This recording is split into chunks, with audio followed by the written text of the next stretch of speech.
You take the field with basically two things, yourself and your cleats. That's why you need the best on your feet.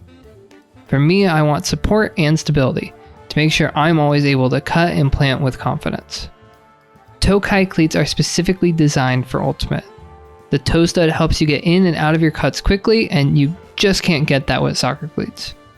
You won't find much ankle support in soccer cleats either, or a fabric-based upper section that helps cool off your feet, which is especially great for long days on turf. That's why they're on feet of elite players like Robin Fennig, Kayla Hilton, and Levka Walczak. If you want to put your best self out on the field, make sure you're bringing the best with you at tokayultimate.com. That's TOKAY-ultimate.com. Hello and welcome to another episode of Double Overtime presented by VC Ultimate. I am Jenna Weiner. He is Sascha Vogel. The Western Ultimate League regular season is officially done. And Sascha, your Utah Wild have booked their tickets to Seattle. You excited? I'm super excited. I'm really proud of them and very excited for them. So we're going to get to Western Ultimate League stuff in the back half of the show. And before our break, we're going to talk Premier Ultimate League. But before that, we got a couple pieces of business. First of which, just a general check-in. Sascha, college nationals are coming up. Your season, your South Carolina Gamecock season is unfortunately over, but I know folks are gearing up. So keep an eye out on Ultiworld for all of our various D3 and D1 coverage. I know I'm going to be busy in the next week and a half or so getting ready for making my way out to Cincinnati for the D1 National Championships. There's also been some activity going on in the disc golf world. I know this is an Ultimate podcast. I know we're talking about women's Ultimate, and there's some stuff happening in the disc golf world that I feel like merits mention, because we like to think that Ultimate is a nice little isolated bubble, but we are connected to the wider disc sports world, the wider sports world in general, and it was quite the week, Sascha, in disc golf. I encourage folks, if you are interested in reading about all what went down out in Stockton, California around Natalie Ryan, a trans woman disc golfer who is suing the major governing bodies of and major tournament organizers of disc golf, and got a chance to play a single round out of 3 rounds this past weekend before getting kicked out of the tournament, basically. A lot of really great coverage on the disc golf side of Ultiworld, so really encourage folks to go check it out. And just one personal note from me, I was out there this weekend, didn't get a chance to connect with Natalie, but it was nice to be around some of my community folks, even in a very trying time for the disc golf community, especially for trans folks like myself in the disc golf community. And I appreciate the community and the support. And one thing I said all weekend to different folks, and I'll say it again here, is they got rid of one trans woman this weekend after 1 round, but then I showed up right after. So one trans woman leaves, another shows up, because you can't get rid of us in the disc golf world. So even if I wasn't playing on the course, I was still around. And just a message from the best women's disc golfer, Paige Pierce. Be kind to each other, be thoughtful. Everyone's a human being. Everyone has feelings and emotions and is affected by these issues in different ways. So be thoughtful and kind when talking about it. And again, I know it doesn't feel like this is applicable to Ultimate, but I wanted to get on my little soapbox here because I feel like it is important. And if it seems like I didn't get a chance to catch much of the coverage this weekend, you are correct, because it has been a long week for me. Again, check out Ultiworld Disc Golf. Folks on that side of the site have been doing a fantastic job of covering all that has been going down in the last week in the world of disc golf. Sascha, any other thoughts on that before we move back to the world of Ultimate? Just accept for people for who they are. Don't be dumb. Don't be a turf. Yeah. We got one other piece of business before we actually talk about the leagues we want to talk about and that we're supposed to talk about here, because Sascha, it was confirmed you and I lost 2 deep look in our college regionals picks. It was close. It was like 5 points close out of 100, like 10, 117, 120. Anyway. It was close. We have to cover the Detroit Mechanics of the AUDL as they continue to search for the franchise's first ever win. And Sascha, they didn't quite do it this week. First win since like 2017 or something like that. It has been a while. It's been a very long time. It's been a very long time. So it feels like the first win, but they've won before. Thank you for the correction. Long time ago.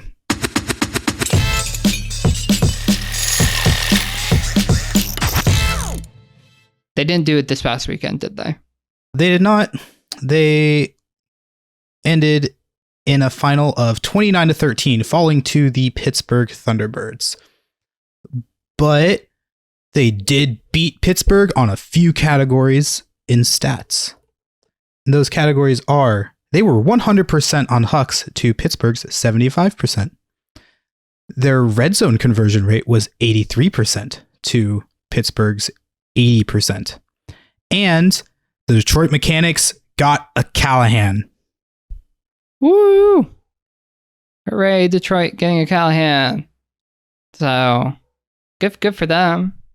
And, you know, they nearly scored half as many points as the other team. So that's got to count for something, right? I guess. Anyway, we're going to continue to keep our eye on the Detroit Mechanics and their quest for a first win in years and years. TBD on us actually getting a chance to watch the games, because I don't have access to ADL TV yet. So, Charlie, get on that. Thank you. Even though I know you don't listen to this podcast. But we'll keep an eye. We'll keep you updated in the Mechanix Minute. Yeah, their next home game will be against the Minnesota Wind Chill. They're at home. There's a chance. There is a chance. Maybe. There's always a chance. Until there's not a chance, which might be the end of the season. When they no longer have a chance again. But anyway, we'll keep an eye on them. Go Mechanics. We'll keep you updated. Yeah.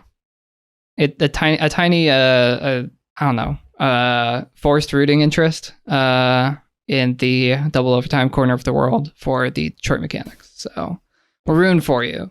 There's not a bet between deep look and double overtime if Detroit does win. And I would place a bet against them, but I don't know if I'm that much of a believer yet. So we'll see. We'll see. All right, now to women's ultimate. To the good stuff. The thing we're actually here for. It's been almost 10 minutes and we're finally talking about this. All right. Oh, this happened. Premier Ultimate League Week 7. We had how many games? 4 games on the docket? 4 games. 4 and 4 in each league. Oh, nice. That works out really nicely. Yeah. Clean. Very. So first game of the weekend was Milwaukee at Indy Red. Milwaukee on their doubleheader road trip in a single day. Single day doubleheader road trip. Nonsense. 2 states, 2 games, 2 cities. 1 day. 1 day. And well, the first one didn't really go to plan for them. They fell to Indy Red 27-10. It's rough. And here's the thing. I think Indy is actually a decent team. Oh, they definitely are. And I know, okay. And right, that shouldn't be surprising for a team that did in fact make championship weekend last year out of the Midwest Division. But, you know, it's tough when one of your earliest games, if not their first game of the season, is against DC, who, we'll talk about them in a moment, have been beating everybody. And I mean literally everybody they have played. So then Red lose to Minnesota Strike, who, we'll talk about this later, have officially won the Midwest Division. I don't know if it's been officially publicly announced, but from my calculations, Minnesota has won. So Indy losing to East Division leaders, DC, and Midwest Division winners, Minnesota, not too bad. And they showed their class against a Monarchs team that has had its moments. And again, they played 2 games in one day, so we'll talk about the second game in a little bit. But impressive from Indy all around. And we'll talk power rankings later. I think it's still going to be a bit of an uphill battle, but I think they're going to look pretty impressive, would be my guess, the rest of the season, now that they've gotten their games against DC and Minnesota out of the way. Yeah, it's tough. We knew going in after seeing rosters and knowing how strong that DC team is, just really like how tough those first 2 games for Indy were going to be. But yeah, they're not bad. They're not bad. All right, moving on to a game that I was at. Actually, you know what? We'll keep going with Milwaukee. Okay, let's do it. All right, Milwaukee got to win. Let's go Monarchs. Despite our picks against them winning the back-to-back of the doubleheader, which, to be fair, not a usual case, but Milwaukee winning in Columbus, again, on the back of this one-day doubleheader, 16-15. They lead by 2 after the first quarter. They maintain their 2-goal lead at halftime, 10-8. It's down to 1-goal lead after the third quarter, and then they go down 2 points to start the fourth quarter. Columbus holds, then Columbus breaks, and all of a sudden it's a pride lead of 13-12. And I think I caught like glimpses of this game. I was trying to tune in to the various PUL games and WUL games throughout the weekend while I was out at Stockton, out at the disc golf course. And I saw that it was 13-12 Columbus. And I was like, oh, this is where the tired legs come in for the Monarchs. This is where, it's game over. And then Milwaukee proves me wrong, goes 4-2 down the stretch to get the 2-point turnaround, and they get a final throw block on a throw that seemed to go basically right to a Monarchs player from Columbus, as Columbus was desperately trying to tie the game, and instead Milwaukee gets their first win of the season, and some pretty impressive stats. Cassie Brown, 4 assists and 3 goals.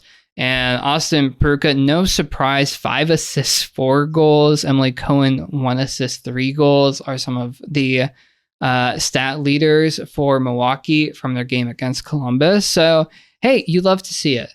And yeah, nice turnaround for Milwaukee. And I think, does that leave every team? No, I think Columbus is still without a win out in the Midwest as of yet. But good on Milwaukee to get their first win of the season on the road in the second game of that back-to-back. Yeah, I am incredibly impressed because from what I was seeing, it was hot. Like, I know Jacqueline Jarek said something on Twitter about hoping that that the stream didn't get her throwing up on the sideline from it being so hot and her having to run around for a really long point. Like it was hot, and being able to, shake off that blowout loss and go into Columbus and then go and win. I'm impressed. I'm very impressed. Yeah, very impressive indeed from Milwaukee. Tough for Columbus. We both picked them for a reason. Like, this is a prime opportunity to get a team on the back end of a back-to-back, and didn't take advantage. And as a result, and I think we may have hinted at this before, I think said it just a few minutes ago, Minnesota has in fact won the Midwest Division, if my calculations are correct. Reason being that as of now, Milwaukee and Columbus both have 3 losses, and the worst that Minnesota can do is 4-2. They already have 4 wins. They could lose out, but they would still finish at 4-2, better records than 3-3. And they already hold the head-to-head win over Indianapolis in that like super windy 10-4 game. And so if Indy were to win out and finish 4-2, and Minnesota were to lose out and finish 4-2, Minnesota advances on the head-to-head. So congratulations, Minnesota, on making it to championship weekend. And before we get to the other games in the PUL, Sascha, this is something that I messaged you about, because it feels very early for a team to confirm their place in championship weekend. And in the Western Ultimate League, I think it was after week 6, might have been week 7. I think it was week 6 that San Diego clinched their spot to championship weekend after, I think, beating Arizona to move to 6-1 at that point on the season. Which is worse and or better? San Diego confirming their spot in week 6, albeit with a very front-loaded schedule with the 2 doubleheader weekends early on in the season, or Minnesota, who goes to 4-0 after beating New York and then takes advantage of the pair of losses by Milwaukee and Columbus to secure their spot in championship weekend. I think there's like a combination of the two, because, you know, San Diego, like you said, very heavily loaded front half of the schedule. So they were able to get their wins quicker, but also for Minnesota, they are in probably the weakest division. I think that's probably true given what we've seen from Nashville, at least in the South Division. And so I think it's a combination of the two. Like, the weak division allowed Minnesota to only play, how many games have they played in their division? 1? They've played a single in-division game. Yeah, that's correct. They played 1 in-division game. And the rest of the division has been losing all the rest of their games. So, like, combination of the two. Yeah. I think for me, this one feels worse simply because Minnesota was off and then confirms their place. They earned it, obviously. They had a fantastic win over New York. They wouldn't be able to confirm their place at the top of the division if it weren't for that key win over Gridlock.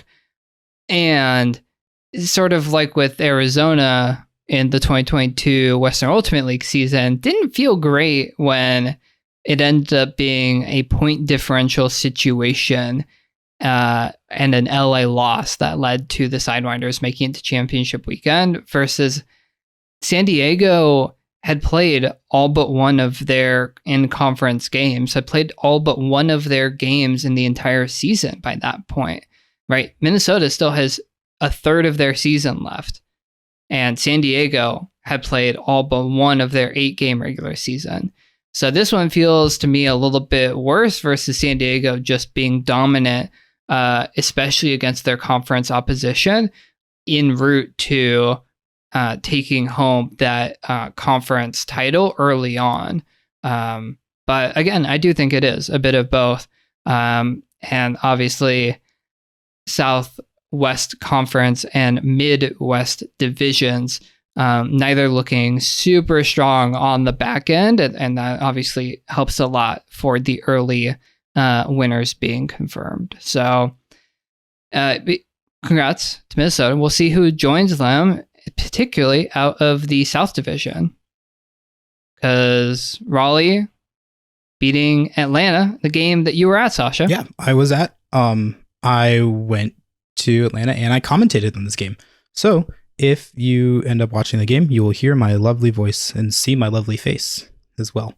It was a fun game. I really enjoyed being there.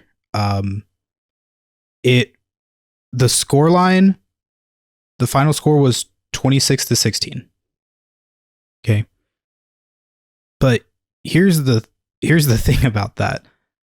The first half of the game, Atlanta played absolutely incredibly, and it just kind of got away from them in the second half. First half of the game, they were tied at 7s after the first quarter. They were only down 12-10 at halftime. And then Raleigh just kind of ran away with all the mistakes that Atlanta ended up making. Like that happens. So it's hard to look at the score of this game and say, oh, Atlanta is bad, if that makes any sense. Because they, like, for the first half of the game, like obviously a team has to play a complete game to win. But the first half of this game, they looked great. They were going back and forth with Raleigh the entire first half. Corey Bradham on Atlanta is unguardable. She got literally every single cut that she wanted. Like there wasn't a single thing Raleigh could do to guard her. And she looked absolutely incredible. If you're wanting to learn how to cut well, go watch this game and find Corey Bradham. I believe she's number 2, and every single time open. It was incredible. Quincy Booth as well, main center handler for Atlanta, played a really great game. She's really tall and a lefty, so like she has a huge advantage as a thrower. And then on the Raleigh side, obviously Alex Barnett from UNC, the Callahan nominee this year. Great, obviously. Unsurprising. Yeah, Erica Birdsong probably had, I personally think Erica had the best overall game out of Raleigh. Just she had blocks, she had assists, she had goals, she was everywhere, did everything. Sheena Titcomb as well looks great playing in Raleigh, and Caitlin Gross as well. Just all around great game from all of those players.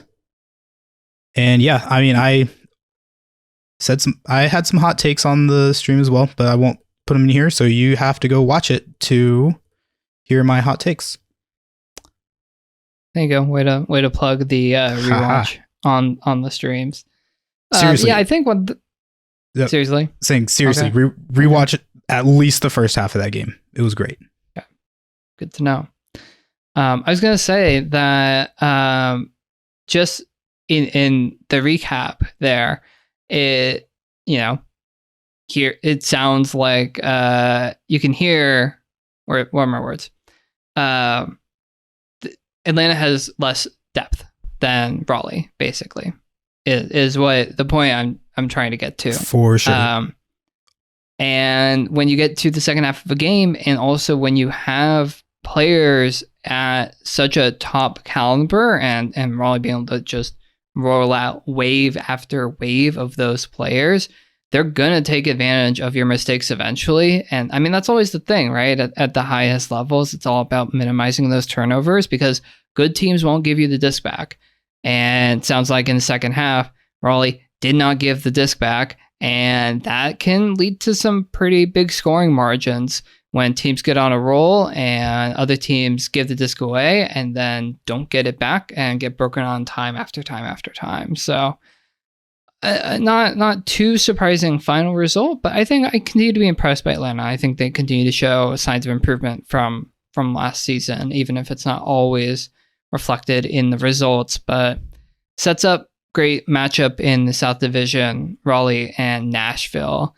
We'll do picks on that later. One final game in the PUL, the big East Division showdown. DC and Philly. DC takes down the win 15-10, and Shadow's defense continues to be really great, albeit it was quite rainy and only a 3-2 lead in the first quarter from DC and 6-4 halftime lead before it started to expand a little bit more in the second half. But this is what we've come to expect from Shadow, and pretty balanced contributions across the board as well. Let's see, Lori leading the team in goals with 3, Kat Ritzman leading with 3 assists. But it is pretty balanced from Shadow, and no Claire Trope, no problem for DC. So scary times for the rest of the league if they can pass by we've already seen, and they've demonstrated a very good Philly Surge team. If they don't get drawn together in a potential semis matchup, assuming that one or the other gets selected as the wildcard team via the power rankings, we're going to talk about that in a moment. because we are recording on Tuesday evening, May 16th. That will be a fun matchup if those two manage to play each other come championship weekend. So DC in the driver's seat out in the East, Philly also with the advantage, already holding the head-to-head win over New York from earlier in the season. They still got another game against Portland, although this one is at home. So looking pretty good out in the East for those two Titans. So should we talk some quick PWL power rankings, Sascha? Since they were just released, earlier today? Again, as of Tuesday, May 16th. These are week 6 power rankings released ahead of week 8. Yeah. Yes. So, notably, the top line takeaway that people saw. Number 1, Philadelphia Surge. Number 2, DC Shadow. And we just told you that DC just beat Philly, so it feels like those two should be swapped. And if these were compiled and voted on ahead of or after week 6 and don't take into account these past weekend's results, then, well, you get some funkiness at the top. You gotta love DC Shadow's Twitter account, though. Giving it a little laugh, though. Yeah. I just want them released on time. Like, I know in the article was like, these are the week 6 ones, but if we missed it, why don't we just update it? Why, instead of just saying these are the week 6 ones and yeah, it doesn't count. Could they hold it? Right? Can you do a new vote? Yeah, just like, do. Oh, oops! Back to back weeks of just voting. Just apologize for missing a week, and do it for week 7 and week 8. Just say, oh, we sorry we missed this week. Let's do these are the week 7 ones, and then continue on with the regularly scheduled programming and do week 8 as well. Personally. Yeah, and look, I kind of get it to an extent because I've been putting together power rankings for the WUL and the PWL. I think I might have maybe missed a week this past week. There was a lot going on in the world that I was trying to focus on, see all of the aforementioned disc golf nonsense going on. But also, I'm kind of a not fully one-person show, but kind of a one-person show over at Ulti World doing WL and PWL coverage stuff. We're certainly leading that charge versus the PWL as an entire league. And I know they have a committee. I still, it's just fine. It's not a big deal. It's just a little bit, again, the sort of things that you would hope don't get missed in the process and then get missed in the process that feel just like layups that shouldn't be difficult and then kind of get fumbled along the way in one form or another. So again, it's going to be fine. We're going to get a new set of rankings unless those rankings don't come out until after week 9 for week 8. And then the final ones don't come out until after week 11 for week 10, which they could have honestly. They said initially weeks 6, 8, 10. They could have been like, actually, we're going to do weeks 7, 9, 11 because they have an 11-week season, technically, with the one final showcase game at Poultry Days. There we go. That could have been cleaner. Right? You say 6, 8, 10 initially. You followed up with a correction. We're doing it 7, 9, 11. And here are the first ones after week 7. Possible. Coulda, shoulda, woulda. But oh well. Any other thoughts, Sascha, on PWL stuff before we take a break? No, I actually liked that idea. 7, 9, 11. Yeah. I mean, if you were going to get them out anyway, but then, right, when did you do the initial committee voting? So. Yeah. But also, like, power rankings are not that hard, but I also know I've the number of times that I've had to what feels like herd cats when it comes to getting power rankings together, especially on the college side. Like I'll post behind the scenes, folks, for ultra-world stuff. I will put together a power rankings list after a week of games, say for this college season. I will post it in our like organizing place where everyone can like chat and post stuff. And then I'll get some comments Monday night. And then I'll get comments rebutting and responding to the Monday night comments on Tuesday morning. And then I'll jump in because I don't have capacity until Tuesday night. And then someone else responding to my response to the responses on Wednesday morning. And then I maybe get a final draft together by Wednesday night. And then we're writing power rankings blurbs come like Thursday and Friday. That's how the sausage gets made. So I understand it's difficult and also smaller operation, it feels like. Maybe that's not true. Maybe there is one person who's doing all the organizing on the PL side when it comes to this. But it feels rather important if you're determining your championship weekend picks versus ultra-world power rankings. If you don't like them, it's because they are made up and points don't matter. So we hope you enjoy anyway. You heard it here first. Ultra-world power rankings don't matter. No. Just it's people put too much stock into these are the gospel. This is the be all end all. These are the rankings, and it's like, no, it's my opinion that then gets fussed with by like 3 to 5 other people, and then we eventually settle on an imperfect solution, and then we send it out and act like it's the thing. So I think people should take these POL power rankings in a similar way. They are a fallible list of teams and may contain mistakes and or imperfections. And I hope people will be okay with that. Needless to say, my takeaway, really, regardless of the ordering, Philly, DC, Minnesota, New York. That is 3 East teams in the top 4. I would be shocked, I tell you, if it wasn't an East Division team at this point. Because, come on.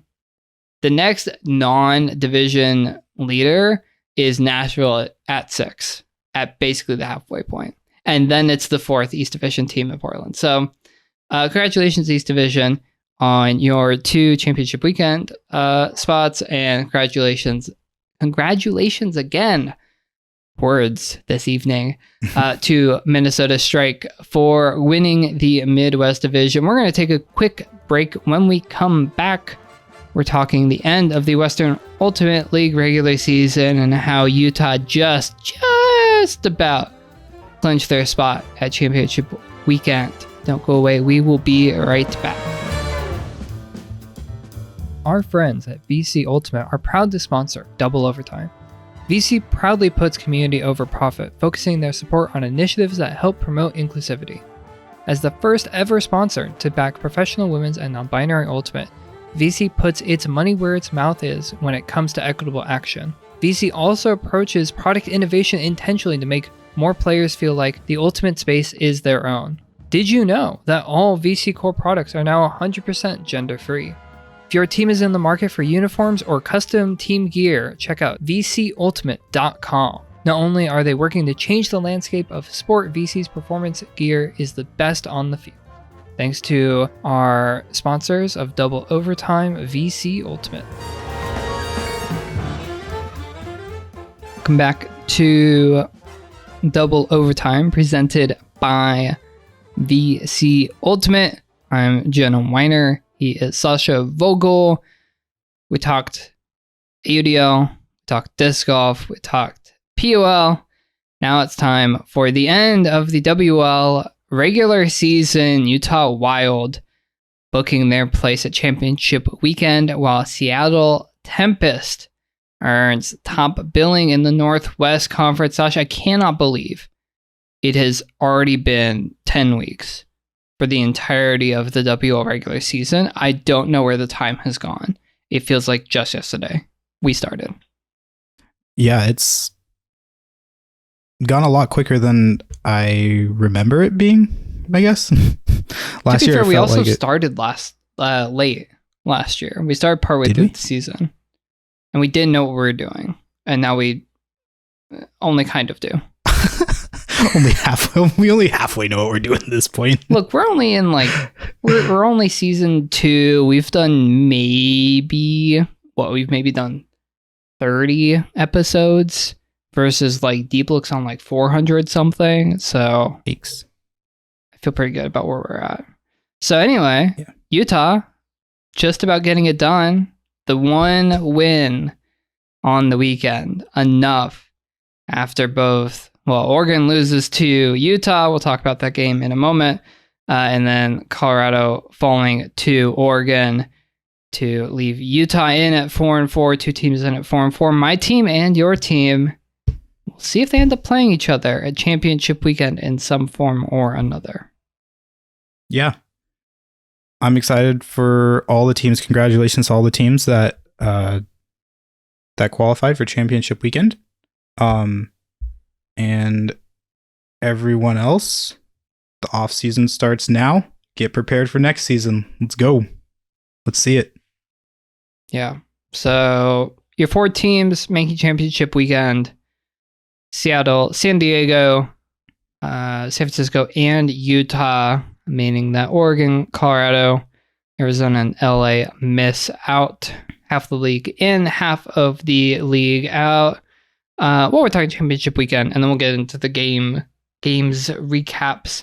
For our preseason picks, I know, Sascha, you're like, maybe we don't use these, maybe we do. Turns out we both went 3-1 in our WL end of season picks. I incorrectly said that Oregon would make it, but correctly picked that San Francisco would make it. You were incorrect in picking that LA would make it. That's a tough pick. But we're correct in picking your Utah Wild to make it. We both had Seattle and San Diego, so no shock there. So even honors even. In that regard. I think LA fell into the same trap that San Francisco did last year. Really pretty on paper, but it just didn't turn out the way that they wanted to. If that makes sense. Yeah, I think it makes sense. They also had a tough time winning at home, and they were pretty reliant on a couple of players. Maggie O'Connor is very good, but couldn't quite do everything for LA. Although, hey, maybe that double overtime game goes their way, and who knows from there. So maybe. So speaking of Utah, should we start with what ended up being their championship weekend clinching win? Yeah. Utah, going into this game against Oregon, knew that they had to win this game in order to knock Oregon out. If Oregon had won this game, it would have been a lot more complicated, and there would have been a lot more different crazy scenarios. So Utah won the game 13-12. In the first quarter, they went up 5-1. Wow, great. They were up 9-3 at half, and then they just kind of let Oregon into the game again for the second week in a row. I think you messaged me at one point. I forget whether it was this game or the Utah Seattle game, which we'll talk about in a moment. But I think you messaged me at one point or multiple points throughout the weekend of how does Utah continue to give up leads? And I couldn't tell you why that keeps happening. They do seem to start pretty well in a lot of their games and then just give up these late runs. I mean, we talked about the double overtime game. The only reason that happened in the first place was LA scored, I think, 5 straight goals in the fourth quarter or the end of the third into the fourth. Otherwise, that probably doesn't happen if it wasn't for that late run. There's something that Utah's got to figure out, ideally ahead of championship weekend, but definitely heading into next year to try and shore that up when they're ahead. I think so. For this weekend, for this game specifically, because she didn't play in the next game, Kaylee Caldwell was moved from the D line over to the O line. And that gave O line, some more power, and I think that helped them a lot. Because their D line is pretty strong with Molly Robbins and Kendra Miller, Kayak, and all of those players. Shea Wallen, their D line is very strong. So moving Kaylee over to give more consistency, I guess you could say, to the O line probably helped them out a little bit. But yeah, Utah, I love you, but please just when you get a lead, keep it. Please. It's stressful. It'll help Sasha's heart if he is not constantly stressed while watching y'all's games. And we all want Sasha to be healthy and happy and not constantly stressed out as to how his Utah Wild will be doing. Yeah. I think one thing that did really help them this game was Oregon was struggling a little bit with the altitude and the throws at altitude. There's a difference. There's a real difference. If you don't know, wherever you are listening to this, if you are not at altitude, at sea level, the disc tends to float in the air a little bit because there's more air, if that makes any sense. There is more air at lower altitude for the disc to fly in and stay in the air. At higher altitude, there's less air, and so it drops a lot faster. And that it definitely showed, like, especially the first half, really the first half of the game, where a lot of Oregon's throws were like they started off good and then it just dropped, or they would throw it a little bit too low. So they were trying to adjust to the altitude, and it just didn't work out for them well in the first half. Second half, they looked great. And honestly, the other game they played against Colorado, they figured it out. But yeah, first half, struggling with the altitude on their throws. Yeah, not super surprising, but also not super surprising. Another way that good throwers figure it out after a little bit of an adjustment period. You play a first half, you're like, oh, that isn't great. Go into halftime, get some throws, and be like, yes, okay, I need to make this adjustment and this adjustment, and it's much cleaner in the second half. So that set up scenario-wise, because Sasha and I and other folks are watching the scenarios the entire time. I think the WUL Insider account had a whole like spreadsheet of all their different scenarios. Utah win, so they go to 4 wins. They eliminate Oregon, who drops to 5 losses. So Onyx are out. Don't repeat their championship weekend appearance. And then it was a question of, does Seattle beat Colorado, which would drop Colorado to 5 losses and immediately secure Utah their spot in championship weekend? Not to be, though. Alpenglow getting the win over Tempest. Not what I think people were necessarily expecting, and it was a pretty decent margin, 15-11. Sasha, I know you had your eyes pretty close on this game because of that potential win for Seattle and in for Utah. Yeah, like you were saying, Seattle wins, Utah goes in. Easy as that. Colorado wins, then it comes down to a game on Sunday. This game was pretty back and forth for a little bit. Seattle was notably without a lot of their like big playmakers. There was no Sadie Jezierski, no Bert Cherry, no Abby Hecko, no Ari Lozano. A lot of their big playmakers didn't make the trip to Colorado. So after the first quarter, the score was 3-2 with 1 break going Seattle's way. And at halftime, it ended up 6-4. Still only 1 break, but with the quarters and the change of possession after quarters makes it essentially another free break for Seattle. Yeah. It's always a little funky in those situations where teams get the advantage. But anyway. So after half was when the game started to get interesting. So if you want to watch an exciting second half, go watch this game. Because it started off with a hold by Seattle. There it goes. I believe. I can't remember. There was either, I think both teams held and then Colorado broke twice to take it to 7s. They ended up tying the game at 7s. Right near the end of the third quarter, Seattle was marching down the field. They're doing their end of quarter stuff, trying to, work it up the field, but also waste time as much as possible so they can have that final possession. They ended up turning it over with 30 seconds left.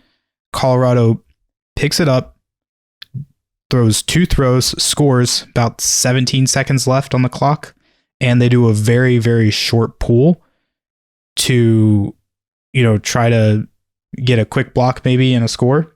But Seattle ended up holding it, but they couldn't convert that. So they ended up not scoring, and the score was Colorado was up at that time, 9-10. And then Colorado held. So that was essentially another break because of the end of quarter change of possession rule stuff. So that was another break for Colorado starting in the fourth. And they were up 9-11. And then they got a break. And then they got another break. And then, Jenna, I want you to guess what happened next on the next point. I mean, based on this pattern, it sounds like it might have been another Alpenglow break. There was another Alpenglow break. Wow. And then shout out to Lush, who had a sweet layout grab in the end zone for that break. That was pretty cool. Beloved Ultra World contributor Lush. Yep. Getting some game time with Colorado. Graphic design is their passion. Extraordinaire. Lush is actually a good graphic designer, unlike that meme. Oh, incredible. Didn't Lush design the Alpenglow ones, or no? If I can't remember. Not design, I think contributed in some way. But if Ultra World has like good graphics for things, it's mostly Lush. Yeah. Shout out Lush. And then there was just holds the rest of the way. Colorado ended up winning 15-11. Yeah, but that break train in the fourth quarter was incredible. Just break after break after break. Shout out to Jade McLaughlin, who was all over the place. 5 goals and 3 blocks during that game. Abby Thorpe with 2 goals, 2 assists, and a block. And yeah, it was great second half by Colorado. Probably had a little bit of a home field advantage, obviously. Probably a little bit. helped them out a little bit. But yeah, great. It was a fun game to watch. Yeah, and that meant that it was still interesting on Sunday because Colorado was at 3-4. They could win and match on Sunday against Oregon and match Utah's 4 wins, or Utah could beat Seattle and move to 5 wins and just secure their spot on their own. And Sascha, I think we both thought there was hope in the first game of Sunday, Utah versus Seattle. So I think the opener on Sunday, 4-4 first quarter, 9-7 Utah lead at half, 11-10 Utah lead. I was hoping, I was rooting for it, Sascha. And then Seattle ends up winning 14-13. Sam Rodenberg, 4 goals and an assist. Francis Gellert, 3 goals. Cheryl Sue, a goal, 3 assists, and a couple of blocks. And a little more balanced contributions for Utah across the board. Lai Robbins, 2 goals and a block. Kat Songer, 2 goals and an assist. I can't imagine this one was particularly good, fun to watch, or good on your heart either, Sascha. Not really. I mean, it was one of those games where like I was watching and I was like, yes, keep going. And then heart kind of sank a little bit. And I was like, well, it's unfortunate that we have to rely on another team to win in order for the team to go to championship weekend, if that makes sense. It's never fun to like I'm sure that the Utah players sitting in the stands watching the next game were like, we should have just won instead of having to watch this and hope that the scenario doesn't happen. Yeah. I mean, it's right. We talked about it in the first half of the show with Minnesota getting to win the division just by other teams losing. Never feels, not exactly how you want to do it, but I think more than happy to see it happen. And the scenario, by the time we got to it, was that Colorado had to win by more than 7 goals over Oregon to bring it in their favor on point differential. If it was 7, then we had a potential coin flip scenario. However, ended up in an Onyx win, and that basically did it for us after the first quarter, 7s at halftime, and then Oregon started to pull away in the later stages, up 13-10 at the end of the third quarter before winning 17-13. Julius Sherwood, 6 assists, 2 blocks. Just incredible.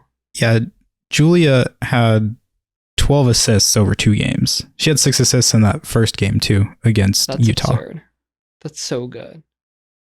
Tina Sneeder as well had 7 goals total, 4 against Utah and then 3 against Colorado. Incredible stuff. Incredible. For Colorado, tough to end the season with a loss, but the usual main contributors, Jay McLaughlin, Abby Thorpe, 3 goals, 2 assists, 2 blocks for McLaughlin, 2 goals, 3 assists, 1 block for Thorpe, Sarah Pesh, 4 assists. So plenty of the usual contributors. And I think my takeaway for Alpenglow, obviously, again, disappointing not to make it to championship weekend. I think they're on the up and up. Very impressive from what I saw from Colorado this season. Yeah, I'm impressed with the first season. A little bit of growing pains, I guess, at the beginning, but coming out at the end of the season and beating Seattle by 4, it's pretty good. Pretty good feel. Also, shout out to Rory Veldman. I messaged you this earlier. Rory, before this weekend, had 0 assists on the season. Rory mainly getting blocks, mainly scoring goals. Lots of goals. Doesn't really. I think it was assists. like a 5-goal, 5-block game. Yeah, from against Feldman Utah. Yeah, against Utah that one. Yeah. Time. Yeah, incredible. So shout out Rory for getting 3 assists against Seattle. Yeah. There we go. 3 assists on the season, all in 1 game. Way to go, Rory. That's a fun stat. So yeah, and it's fun, right? With Alpenglow, and we've said this about the PUL different PUL teams and WL teams. It's like the names you don't necessarily know or wouldn't think to know end up being some of the standout contributors. And obviously some of the names you do know. We knew that Jay McLaughlin was going to be good for Alpenglow, just as an example after her time with the Arizona Sidewires, but I don't know. I don't think people would have known the name of Rory Veldman coming into the season, but she freaking stood out and made big plays all season for Alpenglow. And so, yeah, 4 teams in, 4 teams out for the Western Ultimate League. And I think that just about does us for the time being when it comes to Western Ultimate League stuff. We're going to talk to, assuming everything works out scheduling wise, a little teaser, some Western Ultimate League stats, folks. The stats page, Stats Hub, should be fully updated by the time we get to talk to those folks next week, so we can get to dive in from the folks who are putting all of those stats together and making them available for us next week. We'll obviously do a championship weekend preview show the week before championship weekend. We'll try to find some time after I make my way back from college nationals. And I think another Western Ultimate League regular season done, 8 games this time. I think it worked out pretty well. Obviously, tough for the teams who didn't make it in. I know that there was a little chirping, like mostly like good-natured, lighthearted chirping on Twitter about Oregon missing out despite having some favorable like point differential, and the fact that they had to play San Diego in particular in the opening weekend of the season. But as long as you have an unbalanced schedule, there's always going to be those quibbles. There's always going to be those issues, as long as not every team has the basically exact same schedule, unless you move to a situation where I know I think most of the men's European soccer leagues, if not the women's European soccer leagues, do this, where everyone plays everyone home and away. You're going to have issues where there are slightly uneven schedules.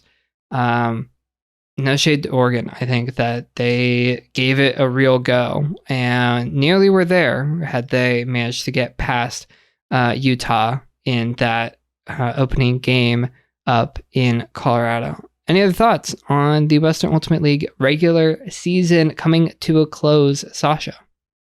I'm sad that it's over, but I'm glad that it happened. Yes, indeed. And again, we'll have more Western Ultimate League action. Championship weekend happening in Seattle, Washington, first weekend of June. If you're in the area, you should be able to get tickets either via Seattle Tempest website or the Western Ultimate League website, or you can tune in. All the games, I'm pretty sure, will be streamed. I would be shocked if they were not. And like last year, there will be 2 semis and then a first place game and a third place game over the course of the weekend. We'll get to those picks later. So in the meantime, we got some picks to review and some upcoming PWL game to pick for this upcoming weekend. Should we get to it, Sascha? Let's do it. This past weekend, we tied on picks because I incorrectly picked that Oregon would beat Utah. Congratulations again to the Utah Wild for making it to championship weekend with that win over Onyx. Well, I picked DC to win at home over Philly. You had the power rankings order right, but I had the actual winner correct. From there, we both incorrectly picked Seattle against Colorado. We both incorrectly picked Columbus against Milwaukee and got the rest of the games correct. So that leaves me with a 4-pick advantage heading into the rest of this PWL regular season. So on we go, I guess. Still got some ground to make up, but we still got plenty of games. There's a bunch of games coming up in the PWL in the next few weeks. So where should we start with our picks for this upcoming week, Sascha?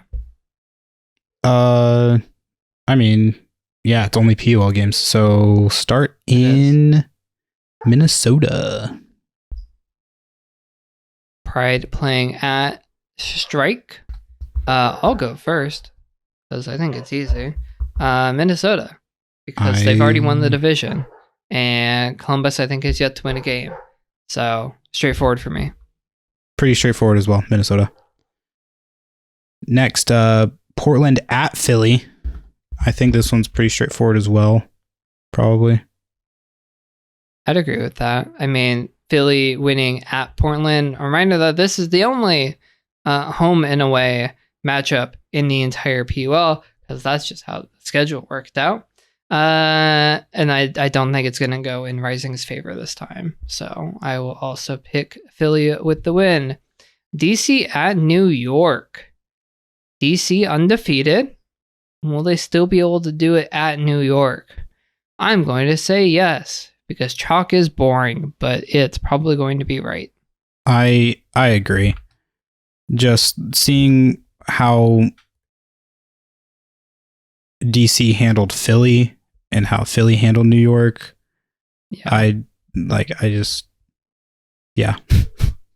And then we have a pair of South Division matchups, starting with Atlanta at Austin. Both teams sitting at 3 losses on the season, I'm pretty sure, after this past weekend. So, Sascha, who is going to get their first win of the season? This one's pretty tough because I've liked what I've seen from both of the teams, even though they have no wins on the season. I think I'm going to have to favor Austin because 1, it is a home game for them, and 2, they've just been able to play a more complete game than Atlanta has. So Okay. I think Austin. Okay. I'll pick Atlanta then. I was curious if you're going to pick Atlanta, but I'm happy to take Seoul here. Again, I have generally liked what I also have seen from them. As you said, played close with Minnesota, albeit at home. Played close in the first half against Raleigh. So depending on who at least they have traveling, I think that there's a real chance that Atlanta pulls this off on the road. And then we have, is it a division decider? It might end up being Nashville, Raleigh playing, both sitting near the top of the division. Raleigh's win puts them over Atlanta this past weekend, puts them at 3-1. But it's close between these two. I think it is my pick. Oh boy, this is tough, but I mean, it's not quite the D1 championships yet. So Radiance should still have all of their UNC players, or certainly most of them. So I think I'm going to have to go Radiance. They were the preseason favorites to win this division. I think that was for good reason. So I'm going to take them to beat Nashville, move to 4-1, and put even more of a hold on the South Division. Sascha, your pick. I want to pick Raleigh, but I also want to be different, but I also want to catch up. I'm going to pick Raleigh. Okay. You got time. We have a bunch of games on the docket in the coming weeks. How far back am I? You're only 4 games back. Oh, 4 games back? We going Nashville, baby. Let's go. We have 5 games this upcoming weekend, then 2 games Memorial Day weekend, and then 6 games, and 10 games with the WUL Championship weekend, 6 games in the PUL. So you do have plenty of opportunities to make up that ground, that's for sure. So I think that we'll just about do it for our picks this week. And all we have left is highlight of the week.